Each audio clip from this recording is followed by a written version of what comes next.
Avec Mission Convaincre, on va parler maintenant d'un film qui ne laissera personne indifférent, un film coup de poing et universel qui parle de notre rapport aux réseaux sociaux, de la figure du transfuge de classe et de la brutalité de l'époque. Voici le réalisateur et l'acteur d'Arthur Rimbaud, Laurent Cantet et Rabah Naït Oufella.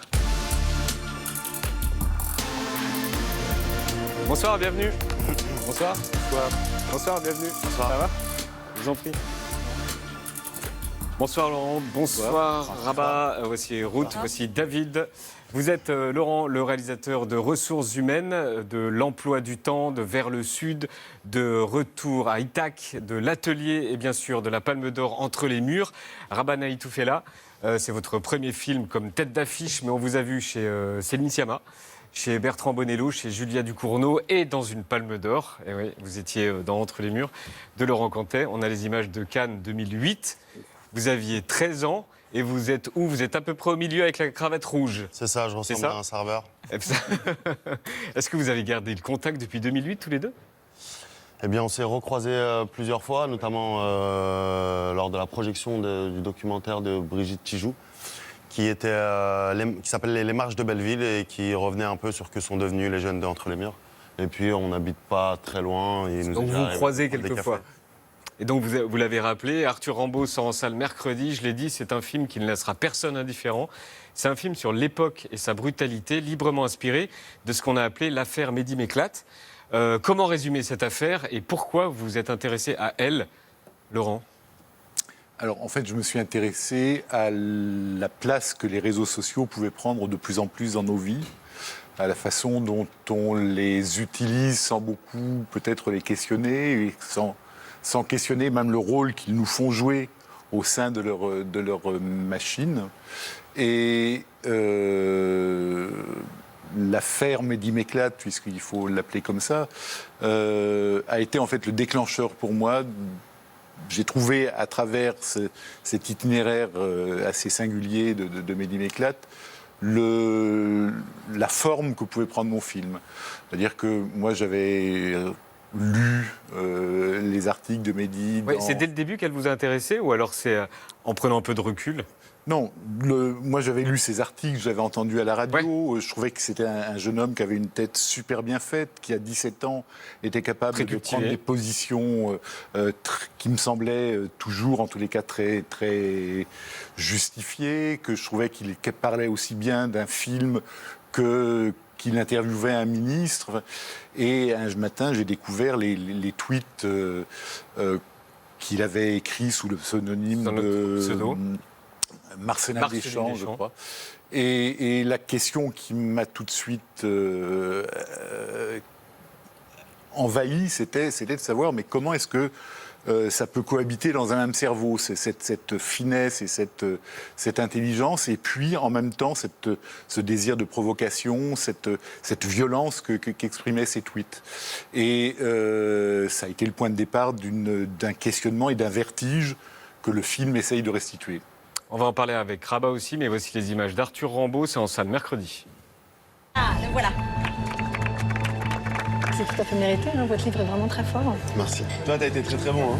J'ai lu le beau livre de Karim D et ne rêve que d'une chose, qu'on me l'offre une seconde fois. Je change de statut, là. Les éditions Glossier viennent de prendre connaissance des messages haineux rédigés par Karim D sous le pseudonyme d'Arthur Rimbaud. Non, c'est pas que des tweets, ils sont relayés partout. Ces messages datent du moment où j'écrivais sous un pseudonyme.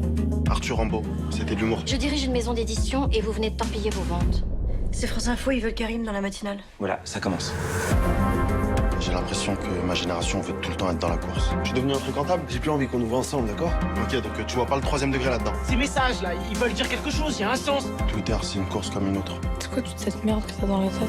Tweeter, c'est comme respirer. Un tweet, une respiration. Un tweet, une respiration. Attends, tu les connaissais ces messages? T'as même appelé les gens absurdes. Je serais surpris que personne ne porte plainte. Bah ouais, parce que ça t'arrangerait bien, ça. Tu me préfères dans ma banlieue et t'as trouvé le moyen de m'y ramener, c'est ça? J'attendais qu'on m'arrête et personne n'a jamais rien fait. Plus c'était trash et plus on me suivait. Karim, c'est pas moi qui t'ai appris à penser comme ça.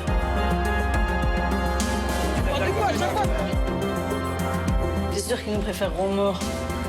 Les écrivains, on les préfère toujours morts. Arthur Rimbaud, un film de Laurent Cantet avec dans le rôle d'Arthur Rimbaud, Rabah Naït Oufella. Est-ce que vous aviez entendu parler de cette affaire? Oui, bien sûr. Bien sûr, moi, ce que je me demande, c'est si vous avez obtenu la réponse à votre question. Non, et en fait, je pense que c'est ce qui me plaît de plus en plus dans le film. C'est-à-dire qu'après avoir travaillé pendant 3 ans, 4 ans presque, à réfléchir à ce personnage-là, à essayer de le cerner, j'ai l'impression qu'il reste encore chez moi toute une part d'inconnu. Il reste mystérieux et le film ne le juge jamais au personnage. Oui, ça c'est ce que j'essaye de faire dans tous mes films, c'est effectivement d'écrire des personnages, leur complexité, essayer de les cerner sans poser un regard surplombant sur eux et sans effectivement les juger. Oui. Rabat, votre personnage, il essaie de se justifier auprès de tous les cercles qu'il a, sa maison d'édition, ses amis parisiens, ses amis en banlieue, sa famille. Il ne parle pas pareil avec tout le monde. Comment on joue une sorte de caméléon? Je pense que c'est propre à un acteur d'être un caméléon, justement. Je pense Mais là, il y en a plusieurs dans le film. Et pour le coup, cette dualité m'intéressait. J'ai pris vraiment ça comme un challenge. Lorsqu'on a eu nos premières séances de répétition avec Laurent, on a travaillé ça comme étant plusieurs personnages différents. Pour en revenir à la première partie de votre question, oui, le personnage se justifie souvent, tout le temps, parce qu'on lui demande des explications, justement, sur ce qu'il a pu écrire. Et, il n'a pas la même voix, il n'a pas le même débit, selon à qui il s'adresse? Bien sûr, comme tout le monde aussi, on ne s'adresse pas de la même façon quand on parle à sa maman que quand on parle, par exemple, à des collègues de boulot.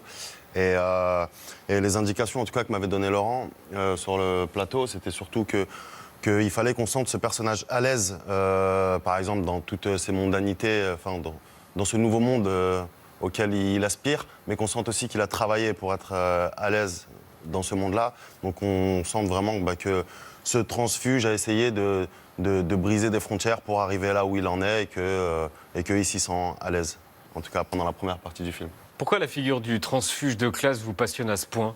C'est pas la première fois? Alors, c'est pas la première fois, effectivement, que je regarde ce type de personnage, parce que, d'abord, je pense que dramatiquement, c'est des personnages passionnants, qui ont parfois des incohérences qui, moi, me passionnent, qui ont une complexité aussi de fonctionnement qui est magnifique. Et puis, moi, ça m'intéresse de regarder des gens qui sont entre deux mondes, qui ne sont ni bien dans un monde ni dans l'autre, et qui sont finalement un peu partagés entre deux pôles comme ça, sans réussir à trouver leur place. Et c'est vrai que la question de la place qu'on a dans le monde est la question récurrente de mes films. Rabat, qu'est-ce que les gens qui ont vu le film en avant-première vous ont dit? Qu'ils avaient aimé, déjà ça me fait plaisir, mais surtout que le film pose des questions sans forcément apporter d'éléments de réponse. Moi, ce qui vraiment, en tout cas, m'intéressait, pour en revenir à ce que vous disiez, par exemple, c'est la question vraiment des réseaux sociaux, à savoir la dualité de ce personnage dépend aussi de la plateforme via laquelle elle s'exprime. Et là, pour le coup, on en a l'exemple parfait. Et cette façon, par exemple, de tweeter de manière très provocante, fait aujourd'hui partie de la vie qu'on mène tous les jours. Pas tous, hein. Non, mais je veux dire, c'est devenu quelque chose qui est assez fréquent quand même. Ce phénomène de troll est né avec les réseaux sociaux, et puis c'est quelque chose qu'on voit souvent quand on ouvre Twitter ou n'importe quel réseau social. Quand on voit une polémique ou bien un débat, on voit bien qu'au bout de 3 ou 4 commentaires, ça va très vite dans les insultes. Surtout.